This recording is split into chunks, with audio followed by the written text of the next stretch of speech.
षट्टिला एकादशी व्रत कथा। षट्टिला एकादशी व्रत कथा के अनुसार बहुत समय पहले एक नगर में एक ब्राह्मणी रहती थी। वो श्री नारायण भगवान की अनन्य भक्त थी और उनको समर्पित सारे व्रत रखती थी। एक बार उस ब्राह्मणी ने 1 महीने तक भगवान के लिए व्रत रखा। व्रत की वजह से उसका शरीर बहुत दुर्बल हो गया, लेकिन उसका तन शुद्ध हो गया। ये देखकर भगवान विष्णु ने सोचा कि क्यों ना इसका मन भी शुद्ध कर दिया जाए, ताकि इस भक्त को विष्णु लोक में निवास करने का सौभाग्य मिल सके। ये सोचकर भगवान विष्णु उसके पास दान मांगने के लिए गए, लेकिन उस ब्राह्मणी ने भगवान को दान में मिट्टी का एक पिंड दे दिया।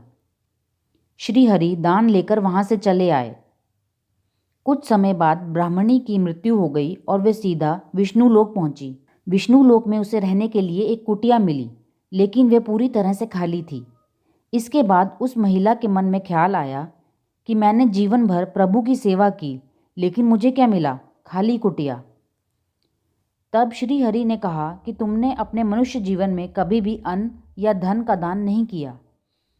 ये उसी का परिणाम है कि तुमने पूजा से विष्णु लोक तो प्राप्त कर लिया, लेकिन कुछ और प्राप्त नहीं कर पाई। तब उस ब्राह्मणी ने भगवान से इस समस्या के समाधान के बारे में पूछा। इस पर भगवान विष्णु ने कहा कि जब देव कन्याएं तुमसे मिलने आए तो तुम उनसे षट्टिला एकादशी व्रत के बारे में पूछना और इस व्रत को पूरे विधि विधान से करना।